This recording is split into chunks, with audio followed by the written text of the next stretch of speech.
If you just got promoted to lead your old team, there are 3 things you're probably doing right now that are quietly destroying your credibility.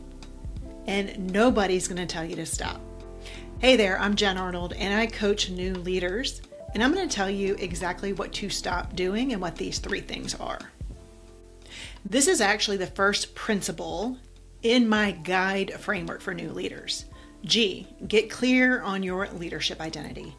And look, if you just want to stop the video now and figure out where you are strong as a new leader and where you have some opportunities, I created a free guide assessment and it is linked below. It takes less than 2 minutes to take. But right now, let me show you the 3 things that you've got to stop doing immediately. First, you can't vent to your team anymore. Secondly, you can't be inconsistent anymore. And finally, you can't keep doing the work. All right, number 1, you cannot vent to your team. You just can't.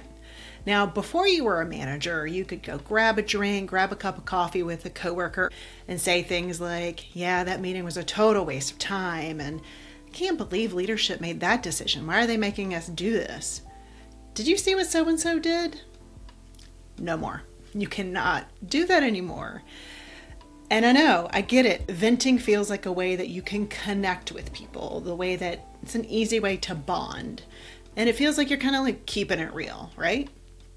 But the truth of the matter is that is a lazy way to connect with your team. It's lazy bonding. It is so easy to complain together and just kind of talk about everything that's wrong. But it's much harder to build trust through coaching and listening and asking good questions and really just being there for your people.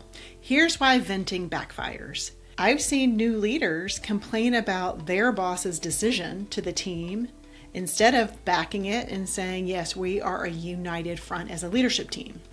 And when you complain about leadership decisions, here's what your team hears. My boss doesn't trust the people above her. My boss doesn't trust the leaders to make good decisions. Why would I trust them? Why would I trust him or her? When you undermine your boss, you're teaching your team it's okay to undermine you. You just gave them permission to question every decision you make. Because if you don't trust the decisions being handed down from leadership, and you're just the order taker or the messenger, they're going to say, well, what is going on in this organization? What are these decisions we're making? You are not one of them anymore. You represent leadership now, whether you like it or not. That is what you signed up for. So here's what you can do instead. You can be friendly, but not friends. Be friendly with them, be approachable, but you do have to draw the line. You can still grab a cup of coffee with them. You can still be warm and human and ask them how they're doing and how their personal life is, but you don't need to be their therapist and they can't be yours. So don't dump your problems on them either. Here's a good question to ask yourself before you vent or you complain about someone in leadership above you. Ask yourself this: would you say that same thing to your boss? And if the answer is no, then don't say it. Word can always get back to your leaders, and you don't want that to happen. So not only will your team not trust you, but then your boss doesn't trust you, and then that is not a good situation to be in. Here's where it gets even trickier. Number 2, you cannot be inconsistent anymore. When you were an individual contributor, you could change your mind about an approach kind of mid-project, midway, because you were the one working on it. You could shift your priorities based on what felt urgent that day. You could hang out more with the coworkers you actually liked, the people on the team that you gravitated towards. Now, your team is watching to see if they can trust you make this transition and trust you with showing up in a consistent manner. Here's what inconsistency as a leader looks like. First, inconsistency in your follow-through. You set a deadline, but you never actually look at what gets submitted. So you get everyone in a panic, say everything's due on Friday, and Friday comes and goes and you don't look at anything. Or you say that one thing is priority on Monday, then something completely different on Friday. Which, yes, that will happen in any organization. But if it happens all the time, that's a problem. That's inconsistency. You tell them that quality matters, but you accept mediocre work when things get stressful or you get behind or from certain people. Your team learns that your words don't match your actions. So anything you say, they're going to take with a grain of salt.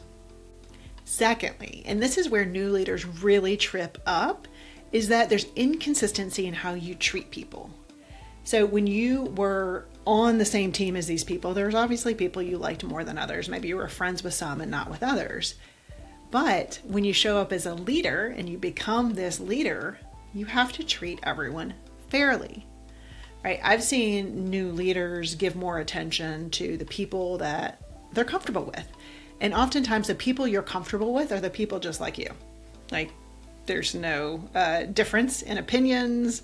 There's no new ideas. It's pretty much carbon copy of you because you get along with them. Maybe you give more feedback to the people that you like. Maybe you give them more opportunities to shine in front of higher ups. Maybe you have more patience with certain people who miss deadlines and you're harsh on other people who miss them. Again, not fair. It's inconsistent treatment. And look, you're human. It's human. We gravitate towards people we click with, the people that we like.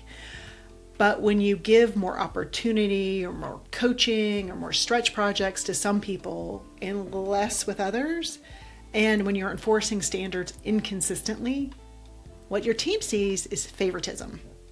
And once they think you're playing favorites, you've lost their trust. Here's what to do instead. Say what you mean and follow through, especially on deadlines and priorities. If something shifts, explain why. Hey, it shifted because of this. And if things are constantly shifting, that's a conversation with your boss that you need to have. Treat everyone the same with a level of attention and coaching and standards that you are bringing to the team. So check yourself here. Are you giving equal access with your time and your feedback and your opportunities across your team? Your team doesn't need you to be perfect. They need to know what to expect from you and that you're going to show up the same way for everyone, regardless of who they are. So stick with me here because number 3 is actually where I see new leaders differentiate themselves. You can't keep doing the work anymore. This one is the hardest, and this is the one that I've seen so many new leaders struggle with. You got promoted because you are good at the work. And chances are you're still in your old role a little bit if you have to rehire. So part of this is, yes, I know that you've got to do some work. But this is the old case of what got you here in the role you are today will not get you there. It will not get you to your next promotion. It will not give you any stretch opportunities. It will not let you be seen. So when you were an individual contributor before you got promoted, you were good at your job, you could execute, you solved problems, you delivered, right? But now your job isn't to do the work. It's to build the people to coach your team who are actually doing the work. And here's where new leaders tend to get stuck. Someone brings you a problem, you solve it because you can solve it faster. A project is behind, you swoop in and do it yourself because you don't want to let the team down. You don't want your team to look bad, so you swoop in and fix it. You see your team struggling and feeling overwhelmed? Well, hey, let me take that off your plate. Let me do the work for you because it's much easier than coaching them through it, helping them prioritize. And it's a hell of a lot easier than going to your boss and saying, hey, look, we're overwhelmed. We need more resources. Okay, that's the job of a leader, is not doing the work. I literally coached a leader yesterday who did this exact thing. She had a project that needed to get done. She could have given it to her team, but when I asked her, hey, is this something your team could have done? She said, well, yeah. Well, why didn't you give it to them? Well, I wouldn't have gotten it done how I wanted it done, and it wouldn't have been done as fast. Oh, okay. Well, what did that prevent you from doing? It turns out it took away from this strategic project that her boss was waiting on And so instead of her working on the important work she needed to do as a leader, she was doing work her team could have done. And her team would have excelled at it after some coaching. She missed working on a strategic project that her boss needed from her. That's a thing that can actually move a career forward. It's not the tasks that you're probably stuck in. She traded leadership work for individual contributor work, and it cost her. Every time you step in and do that individual contributor work, you're voting for the wrong identity. You're voting for, hey, I'm Jen, the high-performing individual contributor, instead of Jen, the leader. Your job now is to ask questions instead of giving answers. It's coaching your team through problems instead of jumping in and solving them for them. It's developing people even when it's slower than doing it yourself. Here's a rule I encourage you to put in for yourself.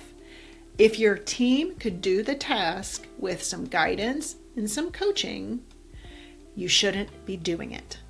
All right, so now that I've gone through the 3 things I need you to stop doing as a new leader, I want you to sit with this question. What do you want people to say about you when you're not in the room?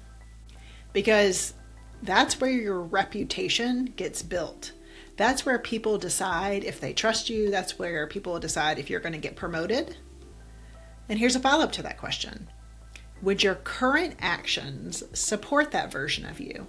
So if you say, I want to be known as a trusted leader, okay, what are your actions looking like? Are you still venting? Are you still inconsistent? Are you still jumping in and doing the work instead of leading it? Every action you are taking is a vote for your leadership identity. You don't have to be perfect. Nobody is. But you have to be intentional. If you want to get started right now, I created a free scorecard for new leaders called the Guide Assessment. It'll take you maybe 2 minutes, and it'll show you exactly where you can start building that new leader identity.